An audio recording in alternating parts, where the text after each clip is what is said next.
Queridos hermanos, primeramente feliz Shabbat y bienvenidos a esta segunda porción semanal de la Palabra de Dios del Ministerio Nuevos Creyentes, la Biblia en un año. Espero hayan podido tomarse el tiempo de meditar esta semana que transcurrió en los capítulos que ya vimos, Génesis de 1 al 11 y Job del 1 al 14, y así llegar a nuevas conclusiones. Cualquier análisis que nos quieran compartir en los comentarios son bienvenidos, para que de esta manera todos podamos ser edificados. Sin más preámbulo, continuemos con el estudio bíblico. Para esta semana nos corresponde la lectura de Job 15 al 42 y Génesis 12 al 17. No sobra recordarles que al final del video les estaremos dejando la lectura diaria con el fin que puedan leer y estudiar previamente los capítulos correspondientes y estar mucho más conectados con este estudio.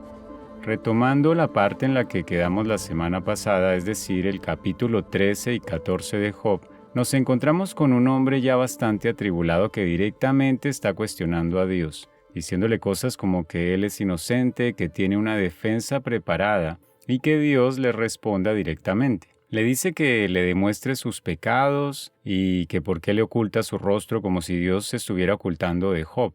En este punto vemos que la postura de Job ya está salida totalmente del lugar y que la altivez y la arrogancia, al igual que la ira, se han apoderado de él.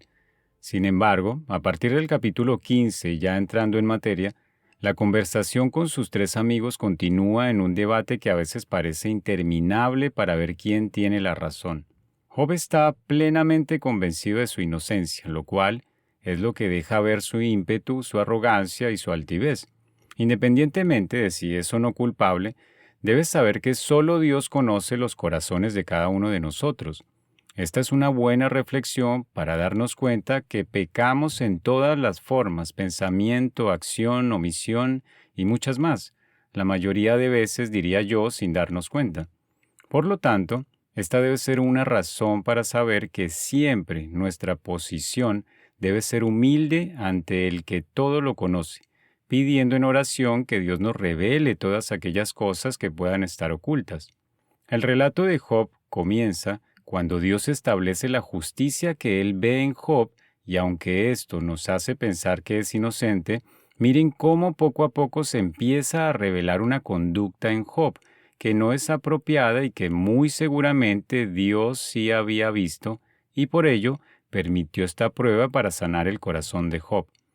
El único que puede saber si Job merecía o no todo lo que le sucedió es Dios. Yo sé que para nuestro entendimiento, muchas de las calamidades que vemos en la vida de las personas o en nuestras propias vidas se pueden ver muy injustas. Pero si entendemos que Dios todo lo sabe, busca nuestro bien, nos ama y además con su infinita misericordia perdona todas las faltas que hasta la peor de las personas pueda cometer, entonces, ¿por qué no sujetarnos y aceptar su voluntad buena y perfecta?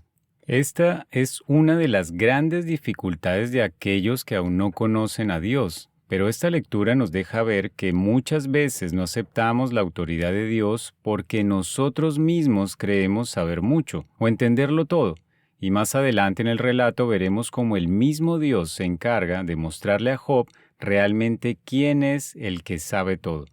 Otro aspecto importante que podemos resaltar y que a nosotros como creyentes nos es necesario incorporar a nuestras vidas es la misericordia.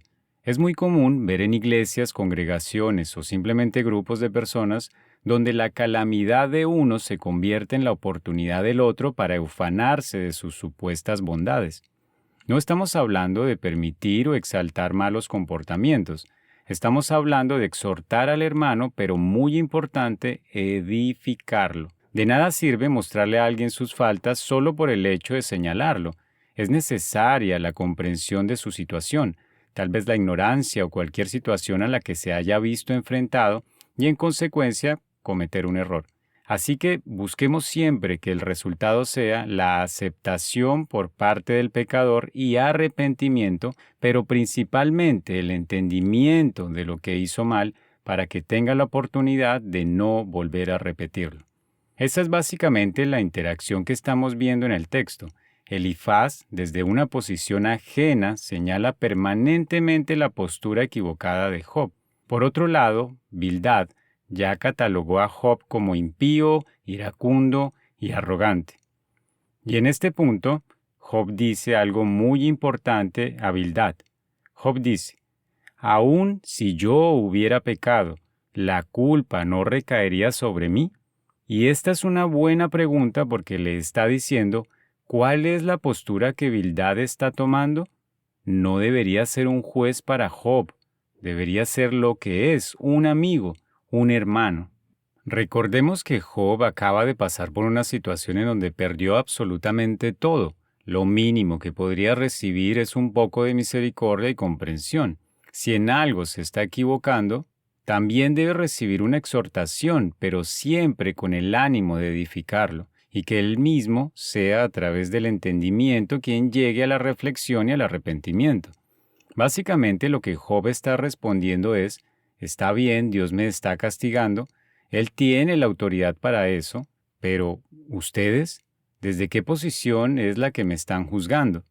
Otra parte importante que podemos ver detrás de todos estos extensos diálogos es que queda manifiesto y evidenciado entre líneas todas las cosas que aquellos que no se conviertan a Dios recibirán. Job, en medio de la conversación, demuestra, en medio de un proceso de arrepentimiento, que está debatiendo entre su lado carnal y su lado espiritual. En definitiva, nunca deja de reconocer a Dios, así su molestia lo lleve a cuestionarlo. Pero definitivamente aquellos que se mantienen firmes en su pecado y en su separación de Dios podrán encontrar en este texto una reflexión de las consecuencias de sus actos. Y es que este realmente es un tema de mucho valor para la Iglesia, si entendemos que el propósito de la misma es llevar la palabra de Dios precisamente para que el impío no se pierda. Sin embargo, es muy común que se convierta en un dilema para el creyente el hecho de ver las constantes pruebas a las que espiritualmente es sometido para ser transformado, mientras que es inevitable ver la aparente prosperidad de aquel que no cree en Dios, o de aquellos que obtienen riquezas sin depender de Dios. Esta es la prueba por la cual Job está pasando, y después de ser acusado de impío, ya por el capítulo 21, cae en este dilema que caemos muchos en algún momento, donde de cierta manera envidiamos a los que no pasan por ninguna de estas pruebas, ya que no dependen de Dios. De alguna manera, es un momento de debilidad, comprensible, pero innecesario si tenemos en cuenta y entendemos la profundidad de textos bíblicos como el Salmo 73, donde literalmente el salmista expresa que por poco sus pasos resbalan porque tuvo envidia de los arrogantes viendo la prosperidad de los impíos. Pero unas líneas más adelante nos dice algo que lo sumió en la tristeza, y esto es muy revelador por la forma en la que acontece, ya que dice que cuando entró en la presencia de Dios se dio cuenta del triste final que tendrían estas personas. Es decir, que su debilidad lo llevó a pensar por un momento que estos no creyentes tendrían una mejor vida que la suya, pero cuando Dios le reveló el fin de ellos, tal vez fue tan atroz que dejó de lado todo lo que sentía para conmoverse por su triste final. Resulta interesante la puesta en escena de todos estos diálogos en donde, a pesar de tratarse de 4 personas, es decir, Job y sus 3 amigos, todos creyentes temerosos de Dios, terminan tomando papeles muy evidentes de protagonista y antagonista, en donde describe al detalle la forma inadecuada de proceder y las acciones de todos aquellos que no se sujetan a Dios.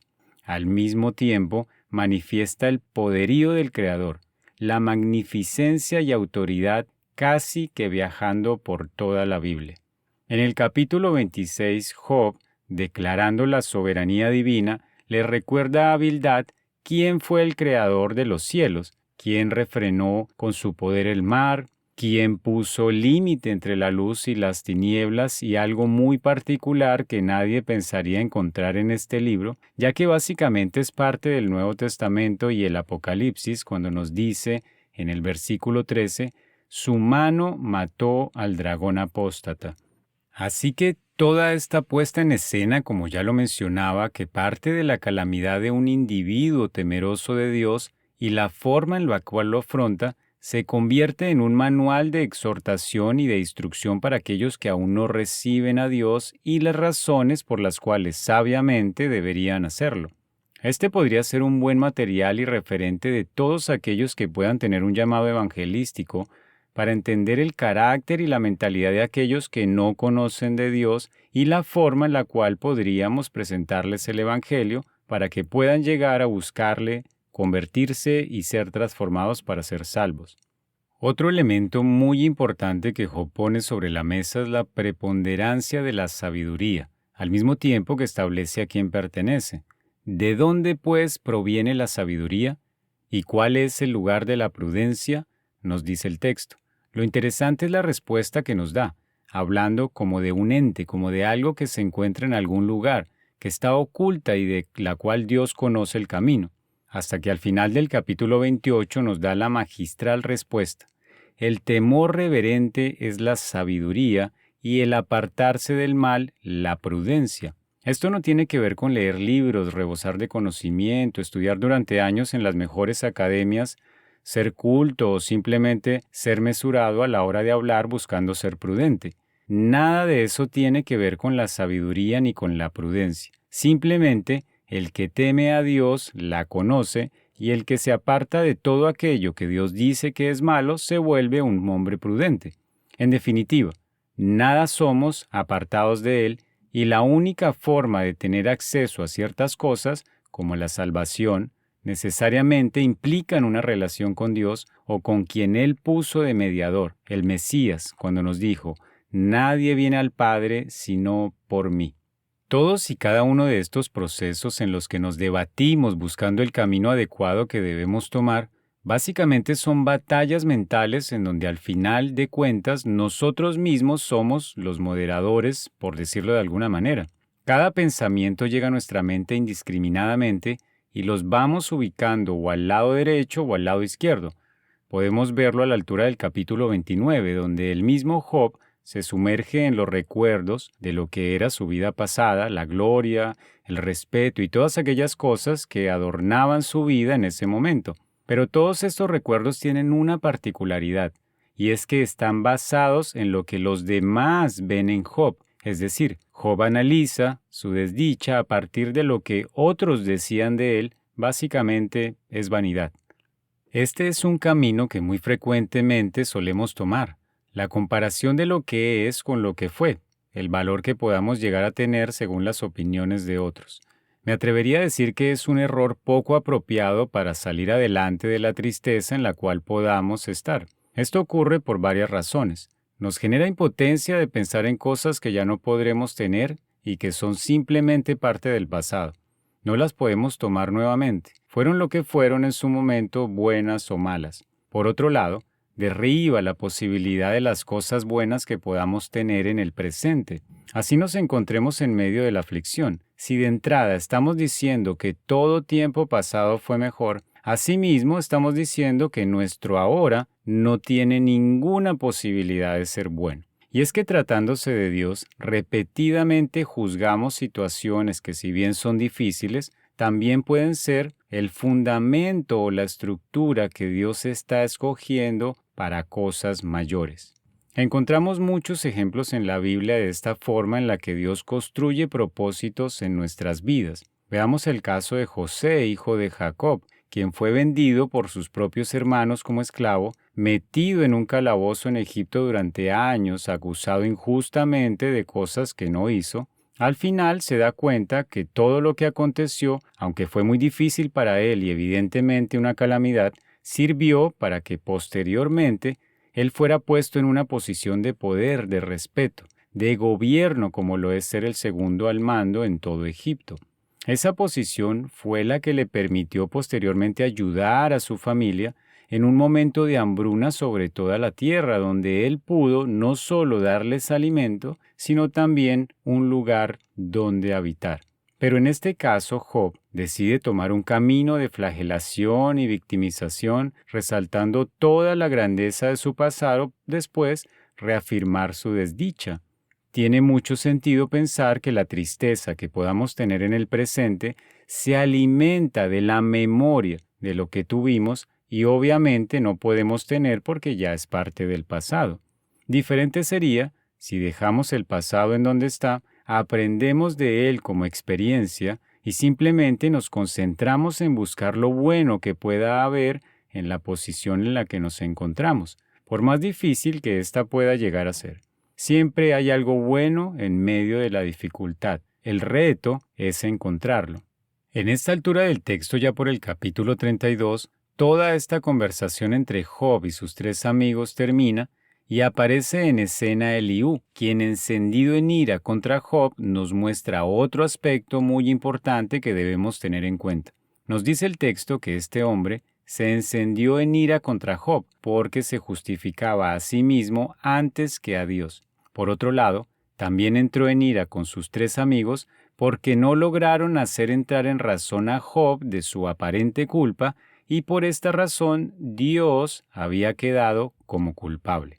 Tenemos dos aspectos muy importantes en esto. El primero, que uno de los rasgos más importantes de la humanidad es saber que entre Dios y nosotros, con toda seguridad, nosotros siempre seremos los que estamos faltos de algo. No podríamos pensar lo mismo de Dios, quien es perfecto. Así que en nuestro limitado entendimiento, aunque creamos que es injusto lo que nos pasa, la realidad es que frente a un Dios que no se equivoca, lo único seguro es que somos nosotros los que debemos ser transformados, no Dios. Así que una oración sabia para con Dios podría ser: Señor, no puedo ver lo que tú ves. Soy pecador y un ser limitado. Te pido que me reveles lo que no puedo entender si esa es tu voluntad, pero me someto a ti y a tu infinita sabiduría, porque sé que para quienes tenemos temor reverente de ti, todo obra para bien. Se ve más humilde esta postura, ¿verdad? El otro aspecto que vemos en la ira de Eliú contra sus amigos es que muchas veces queremos defender a Dios como si de alguna manera Él necesitara ser defendido por nosotros. Está bien tener celo por la palabra de Dios y defender con ímpetu nuestra fe, buscando siempre la gloria de Dios frente a los demás. Pero tenemos que saber que Dios no necesita de nuestra ayuda, y menos caer en un pecado como la ira, pensando que Dios no sabe lidiar con quienes lo rechazan.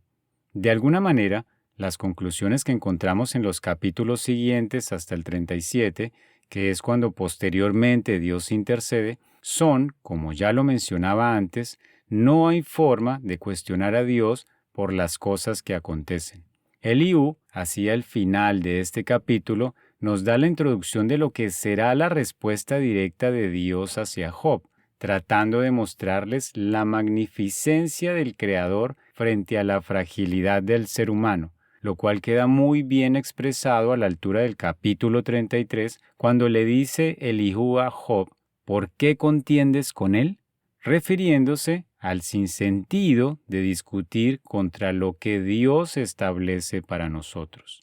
Y es que en definitiva todos estos episodios en los cuales nos es difícil aceptar la voluntad de Dios sin importar cuál sea, terminan convirtiéndose en una queja por parte nuestra y una contienda contra el mismo Dios, donde básicamente le decimos que tenga en cuenta lo que nosotros pensamos, porque puede ser mejor que lo que Él piensa. Básicamente, arrogancia, altivez y orgullo.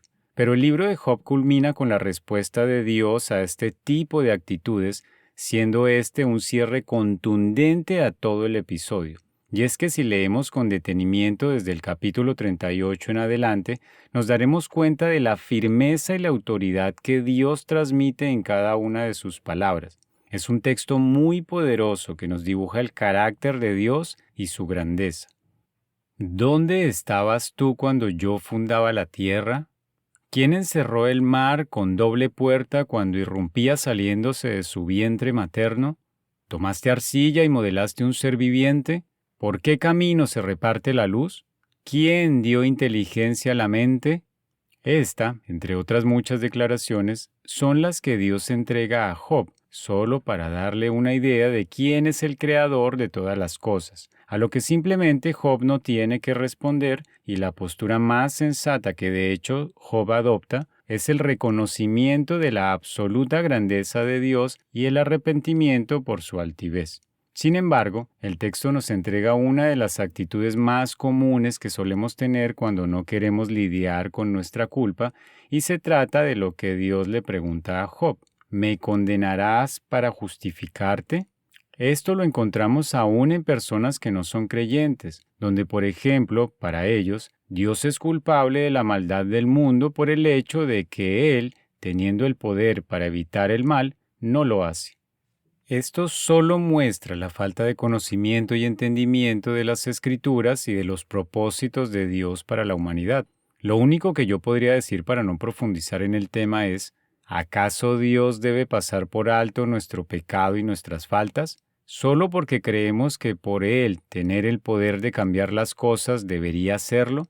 Es como pensar que nuestros padres deberían sustentarnos toda la vida solo por el hecho de que decidieron traernos al mundo, lo cual no tiene ningún sentido. Y finalmente, la respuesta de Job ante la intervención directa del Creador no podría haber sido otra que la que dejó expresada cuando él mismo dice: yo, que hablaba lo que no entendía. Y es que en realidad el creyente tiene la necesidad y compromiso de profundizar en las Escrituras no solo para conocer de Dios, sino para poder traer luz a personas que están sumergidas en esa misma falta de entendimiento, pero que les gusta hablar como si realmente lo conocieran todo. El libro de Job finaliza con todas las cosas volviendo a su orden. Esto es lo que suele suceder después de cada prueba o cada proceso que Dios trae a nuestra vida, solo si tomamos la postura correcta. ¿Cuál es esa? La humildad, la sujeción a Dios, el reconocimiento de nuestro continuo pecado para finalmente tener la restauración por parte de Dios y, por supuesto, su perdón. Los hermanos y hermanas de Job vienen a visitarle, tienen una cena donde sus visitantes tienen la postura correcta, se conduelen y lo consuelan, y en los tiempos postreros todo en la vida de Job no solo es restaurado, sino también multiplicado. Tiene nuevos hijos, curiosamente el mismo número que tuvo anteriormente, y el episodio termina. La conclusión que podemos tener en términos generales de la experiencia de Job es que la necesidad del ser humano de ser como Dios no tiene ningún sentido. Dios es uno y la decisión más sabia que podemos tomar mientras tengamos vida es sujetarnos a Él, sabiendo que estaremos seguros, y quién mejor que el Creador de todas las cosas para guiar nuestras vidas. Aún hoy en día podemos ver cómo la ciencia, con el propósito de explicarlo todo, se queda corta y demasiado lejos de siquiera acercarse un poco al origen de todas las cosas. Sin embargo, el que quiera seguir pensando que viene de un mono está en toda su libertad de hacerlo. Dios también respeta el libre albedrío de cada uno. Ese es nuestro Dios. Hasta aquí el libro de Job. Felicitaciones, es el primer libro que terminamos de la Biblia. Mira cómo poco a poco vamos recorriendo todos los libros de las Escrituras y vamos haciéndonos una idea global de lo que es la palabra de Dios. Vamos a continuar entonces con este estudio en Génesis, en donde nos quedamos la porción semanal anterior. Génesis 12 al 17. Continuando con el libro del Génesis, recordemos que el final del capítulo 11 nos muestra un principio muy importante de la descendencia de Sem, uno de los 3 hijos de Noé. De hecho, la línea genética que nos daremos cuenta marca la ruta hasta el nacimiento de Yeshua como nuestro Mesías, siendo por ende muy importante como la descendencia que Dios estableció para la redención de la humanidad. Nos cuenta entonces de Taré, padre de Abraham, Nacor y Harán. Nos dice el texto que Taré y Abraham, quien había tomado por esposa a Sarai, mujer estéril, junto con Lot, el nieto de Taré, hijo de Harán, quien había muerto en Ur, tierra de los caldeos donde habitaban, salieron con dirección a la tierra de Canaán. Pero antes, cuando habitaron en Harán, Taré, el padre de Abraham, muere en esa misma tierra. Tenemos entonces en esta breve introducción algunos aspectos importantes. Primero, Sarai, la esposa de Abraham, quien nos dice era estéril. la tierra de Canaán a donde se dirigen, y Lot, el sobrino de Abraham, quien también tendrá un papel importante más adelante. Tengamos en cuenta que el direccionamiento inicial es la tierra de Canaán. Aunque el texto aún no lo menciona, nos daremos cuenta que esta es la tierra prometida que posteriormente Dios entrega a su pueblo Israel. Pero lo que me gustaría resaltar es la forma en la que Dios, antes de hacer lo que va a hacer, direcciona a Abraham con su familia a lo que será el final de toda esta historia que hasta ahora comienza. Este aspecto es muy importante porque en la vida del creyente, generalmente al principio, cuando Dios se manifiesta en nuestras vidas, suele mostrarnos a dónde nos quiere llevar. De ahí que el principio de nuestra relación con Dios está basado en las promesas que Dios entrega al hombre. Así muchas veces no sepamos cómo van a suceder, ni de qué forma Dios las va a traer. Esto se vuelve fundamental en la forma en la que el creyente se va a desarrollar a nivel devocional, y la razón de esto es que el que sabe para dónde va, evidentemente va a saber por dónde no debería ir, ahorrándose así muchos dolores de cabeza. Así que si tú no sabes cuál es tu propósito en esta vida y conoces de Dios, es tan fácil como preguntarle a Él en oración cuál es tu propósito, para que de esta manera puedas buscarlo de la forma en la que Abraham lo hizo. Todos tenemos un propósito que Dios espera que cumplamos. No puedes estar pensando que simplemente estás en esta tierra para que Dios te proteja mientras estás vivo. Bíblicamente esto no tiene ningún sentido y nos vamos a dar cuenta por qué es tan importante conocer este propósito.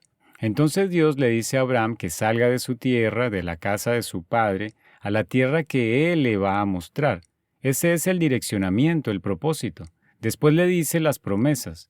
Haré de ti una nación grande, te bendeciré en gran manera, tu nombre será grande, serás bendecido, bendeciré a los que te bendigan, maldeciré a los que te maldigan, y en ti serán benditas todas las naciones de la tierra. Y Abraham salió de Harán con Sarai su esposa, Lot su sobrino, las personas que con ellos vivían y todas sus pertenencias. Una vez llegan a Canaán, estando en Siquem, Dios le dice a Abraham que esa es la tierra que le va a dar a él y su simiente. Así que Abraham edifica un altar allí. Luego se dirige a la montaña al oriente de Betel, donde edifica un altar e invoca el nombre de Dios. Posteriormente se adentran en el Negev y descienden hasta Egipto.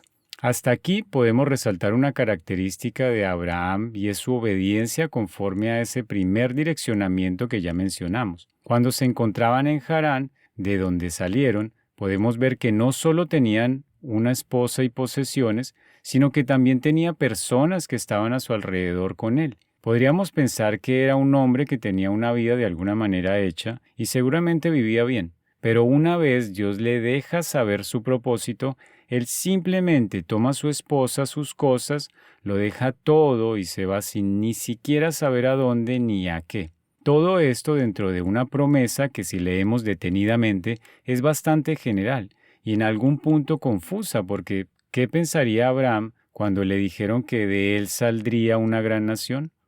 Entonces esto es importante para nosotros como creyentes, ya que muchas veces queremos saberlo todo, que Dios nos cuente toda la historia desde el principio como para saber si nos conviene o no, y no es así como Dios maneja estas cosas. Todo esto tiene muchos sentidos si reconocemos que, como seres humanos dentro de nuestras limitaciones, hay cosas que no entendemos y que muy seguramente echaríamos a perder si las conociéramos por completo. Podemos ver por qué la sujeción es tan importante. No nos sujetamos a Dios porque no podamos hacerlo solos. Muchas personas viven y mueren apartadas de Dios. Es porque con toda seguridad lo que hagamos por nuestra cuenta muy seguramente será en vano. Dice la palabra que el que no edifica su casa sobre la roca, es decir, Yeshua, en vano la edifica. Pero si piensas que estás en esta tierra simplemente para hacerte un gran nombre y construir algo tan alto y grande que llegue hasta el cielo, puedes revisar nuevamente la porción semanal número 1 que ya entregamos y ver lo que fue de la Torre de Babel. No hay forma de conocer las cosas de Dios si primero no conoces a Dios. Continuando con el relato, Abraham, su esposa Sarai y Lot salen de Egipto y habiendo habitado allí ya han sido prosperados.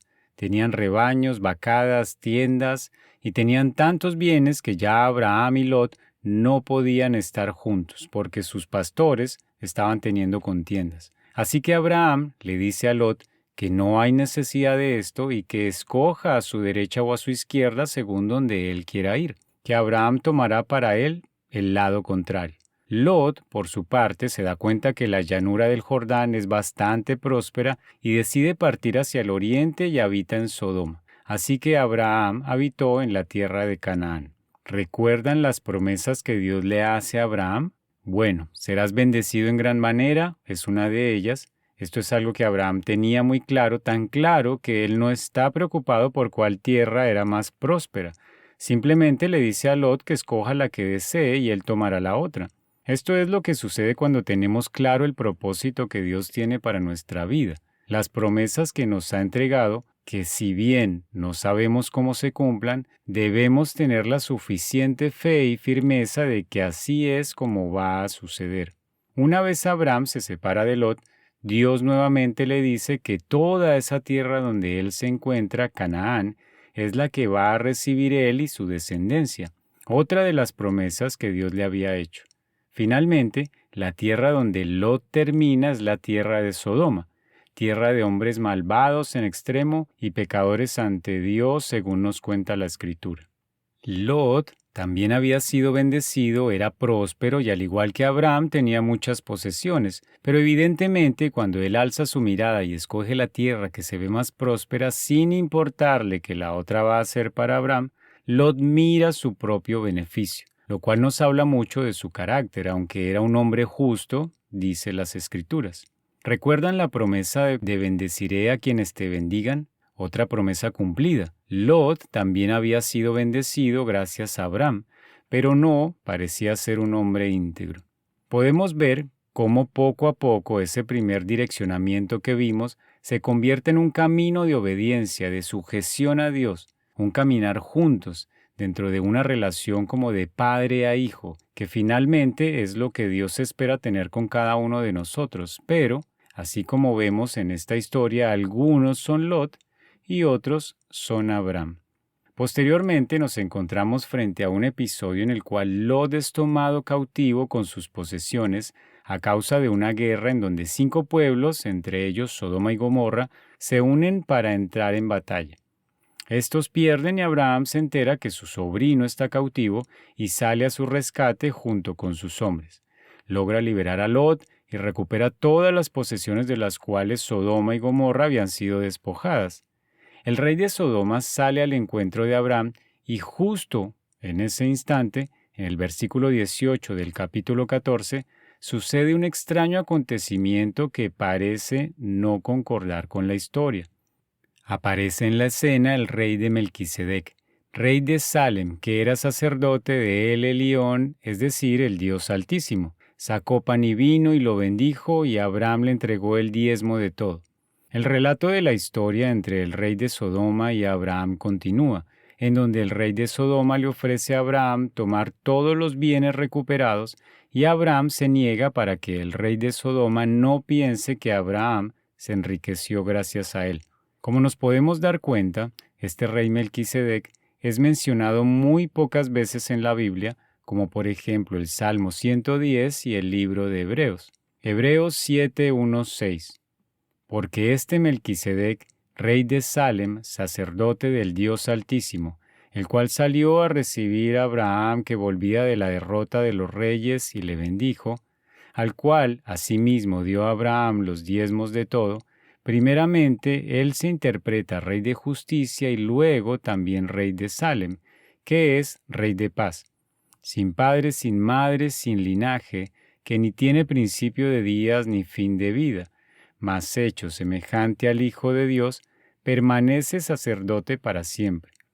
Mirad pues cuán grande fue éste, al cual aún Abraham, el patriarca, dio diezmos de los despojos, y ciertamente los que de los hijos de Leví toman el sacerdocio, tienen mandamiento de tomar del pueblo los diezmos según la ley, es a saber, de sus hermanos, aunque también hayan salido de los lomos de Abraham. Mas aquel cuya genealogía no es contada de ellos, tomó de Abraham los diezmos y bendijo al que tenía las promesas. No podemos profundizar en este tema ya que de él se tienen muchas interpretaciones y es un tema bastante profundo que requiere todo un estudio. Pero sí vamos a dar una pequeña luz con una de estas interpretaciones que puede resultar bastante interesante y plausible. Lo primero que debemos saber es que Melquisedec está compuesto de dos palabras hebreas, Malki, mi rey, y Sedec, justicia, es decir, mi rey de justicia. También debemos saber que cuando hablamos de una orden sacerdotal, hablamos de una línea de sucesión que no es la misma de Aarón el sacerdote y la tribu de Leví, como lo expresa el texto de Hebreos. Así que vamos a ver cuál es la posible línea sacerdotal que se refiere a Melquisedec. Y si no perdonó al mundo antiguo, mas guardó a Noé, pregonero de justicia, y esto es importante, trayendo el diluvio sobre el mundo de malvados, y si condenó por destrucción las ciudades de Sodoma y de Gomorra, tornándolas en ceniza y poniéndolas por ejemplo a los que habían de vivir sin temor y reverencia de Dios. Segunda de Pedro 2, 5, 6. Vemos en esta palabra que Noé es el octavo pregonero o predicador de justicia. Vamos a mirar en la línea de sucesión desde Adán quienes fueron posiblemente los otros 7. Adán, su hijo Set, Enos, Cainán, Mahalaleel, Jared, Enoc, Matusalén, Lamec y su hijo Noé, quien engendró a Sem. Pero si contamos estas generaciones nos damos cuenta que en realidad hay 10 hasta Noé. Entonces, ¿cómo podemos decir que Noé es el octavo? Según la Escritura, sabemos que Enoc fue arrebatado por Dios y desaparecido, y Lamec, para aquella época ya había muerto. Por ende, el orden del rey de justicia, Melquisedec, en la octava posición le correspondió a Noé. Entonces tenemos que el siguiente en ese orden sería su hijo Sem. ¿A quién le entregó sus diezmos a Abraham? A Sem. Hay otro detalle importante en Segunda de Pedro y es que nos hace alusión a Sodoma y Gomorra, lo cual es difícil pensar que sea una coincidencia. Abraham recuperó del cautiverio a Lot y todas las posesiones de los reyes ¿de dónde? De Sodoma y Gomorra. Por lo tanto tenemos que Abraham entrega sus diezmos en todo este episodio a Sem, rey de justicia, rey de Salem, es decir, Jerusalén, según la orden de Melquisedec. Interesante, ¿verdad? Los animo a que profundicen e investiguen estas hipótesis. Continuando con el relato, posteriormente Abraham recibe la promesa de parte de Dios de un hijo que será quien le herede a Abraham. Dios le pide que mire las estrellas y las cuente, tratando de decirle que su descendencia será tan grande como las estrellas. Abraham hace un sacrificio como señal de que Dios hará estas cosas y mientras eso ocurre, el temor de una intensa oscuridad se apodera de Abraham. Es interesante ver cómo antes de cada profecía Dios pone un ambiente conforme a las cosas que han de acontecer. Es como ese mover espiritual que nos permite sentir la dirección en la que Dios está moviendo las cosas. Inmediatamente Dios le revela a Abraham que este gran pueblo que descenderá de él estará esclavizado y humillado durante 400 años, pero que después de eso saldrá con gran riqueza de esa esclavitud. Esta profecía la veremos cumplida en la salida del pueblo hebreo de Egipto, en donde se nos dice que antes de salir, los egipcios entregaron sus posesiones al pueblo hebreo, cumpliendo así lo dicho por Dios. Sin embargo, existe una gran polémica y discusión con respecto al tiempo de 400 años que se menciona. La razón es que encontramos otra escritura en donde nos habla de 430 años, lo cual aparentemente no coincide.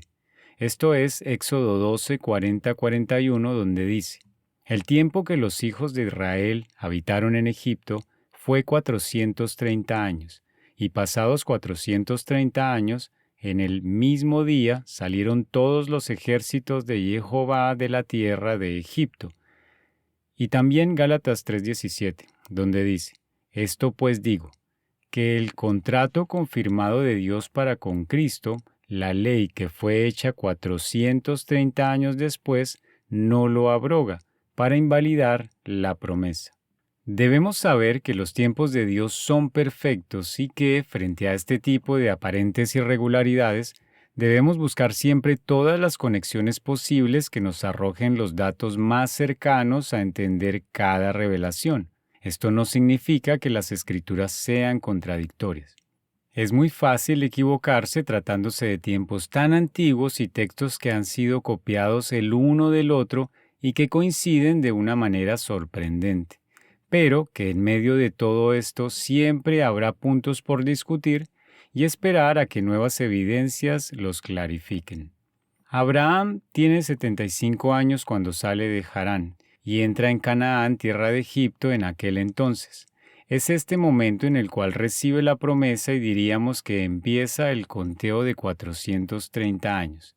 25 años después nace Isaac, sobre quien recae la herencia prometida y también la profecía en cuestión. Desde este punto hasta la entrada de Jacob con sus hijos a Egipto transcurren 60 años. Viven allí con José 130 años más, para un total de 215 años. Llega la esclavitud por 215 años más en Egipto con Faraón, hasta la salida de Egipto del pueblo hebreo para un total de 430 años. Entonces tenemos que para poder obtener los 400 años que menciona la profecía, debemos identificarlos a partir del nacimiento de Isaac y la opresión que éste haya empezado a tener durante sus primeros 5 años de vida por parte de su hermano Ismael, como lo vemos en Gálatas 4, 28, 30. Así que, hermanos, nosotros como Isaac somos hijos de la promesa. Pero como entonces el que era engendrado según la carne perseguía al que había nacido según el Espíritu, así también ahora, más que dice la Escritura, echa fuera a la sierva y a su hijo, porque no será heredero el hijo de la sierva con el hijo de la libre. Si bien algunos capítulos anteriores mencionábamos la obediencia de Abraham y asimismo su fe para salir en búsqueda de una promesa, también podemos ver la duda en medio del proceso. Sarai, su esposa, también en un momento de inseguridad tal vez, le propone a Abraham que tome a su esclava Agar, la egipcia, y se llegue a ella para concebir un hijo. Pensaría ella tal vez, como también mencionamos que nos suele ocurrir, que Dios necesitaría ayuda para cumplir su promesa de un hijo heredero, siendo ella estéril y, como ya dijimos, de una edad avanzada. Así que Abraham se deja llevar por esta duda y concibe un hijo con la esclava. Una vez encinta, esta muestra desprecio hacia la esposa de Abraham, Sarai, y ella decide que su esclava debe irse.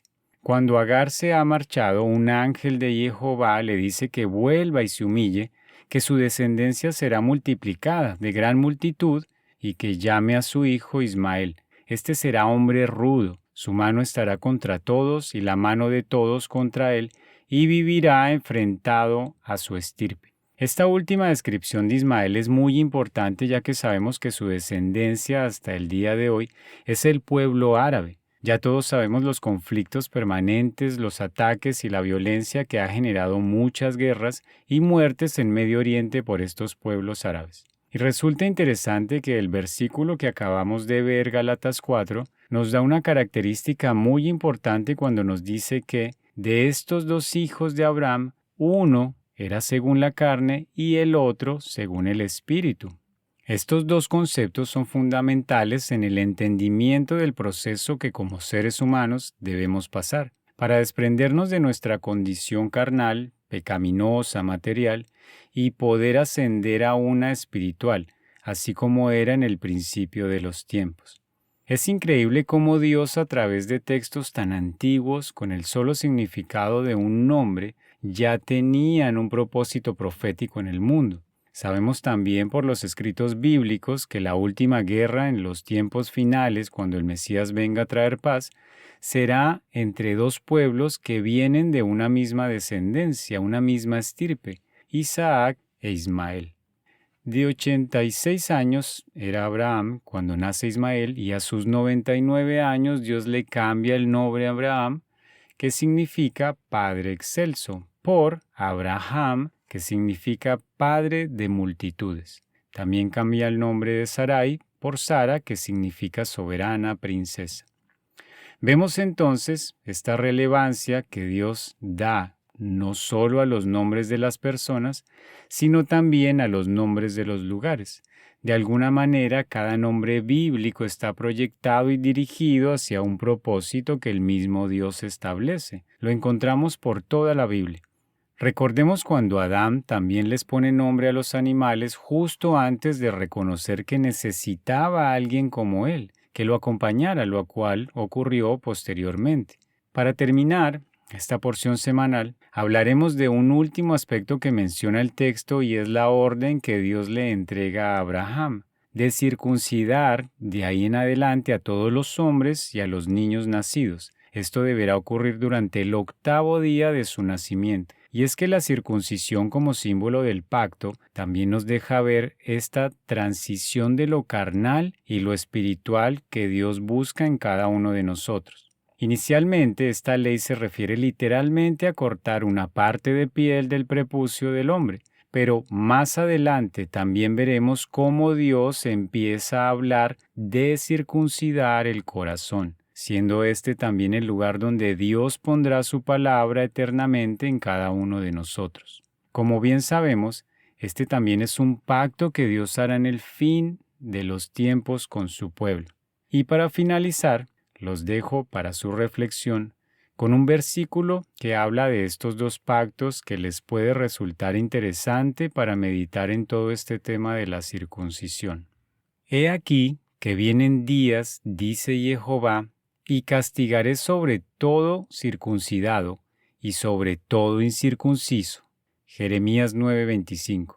En la parte donde dice y sobre todo, vamos a cambiarlo con la preposición por. ¿Por qué lo vamos a cambiar? Porque el original hebreo utiliza esta palabra y no lo otro. Vamos a leerlo nuevamente. He aquí vienen días, dice Jehová, y castigaré sobre todo circuncidado por incircunciso a Egipto y a Judá y a Edom y a los hijos de Amón y de Moab y a todos los arrinconados en el postrer rincón, que moran en el desierto, porque todas las gentes tienen prepucio, toda la casa de Israel tiene prepucio en el corazón. Jeremías 9, 25, 26. La pregunta es, ¿por qué el texto dice que Jehová castigará a todo circuncidado por incircunciso? No puedes ser incircunciso si estás circuncidado. No tiene sentido. Cuando leemos el siguiente versículo nos damos cuenta que agrega una clave importante. Todas las gentes tienen prepucio y toda la casa de Israel tiene prepucio en el corazón.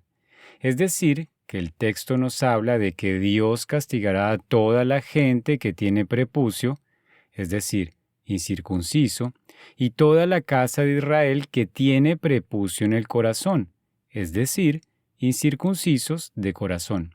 Entonces, Dios nos está diciendo que va a castigar a las gentes incircuncisas de carne y a los israelitas incircuncisos de corazón, es decir, a ambos. Hermanos, muchas gracias por su atención nuevamente, gracias por su compañía, que Jehová los bendiga y les guarde, que Jehová haga resplandecer su rostro sobre cada uno de ustedes, que Jehová alce su rostro sobre todos ustedes y les dé paz. Hasta la próxima semana y no olviden estudiar la siguiente porción semanal en la lectura de la Biblia en un año. Los capítulos de la siguiente porción estarán publicados en nuestra página con un enlace en la descripción al final de este video. Muchas gracias.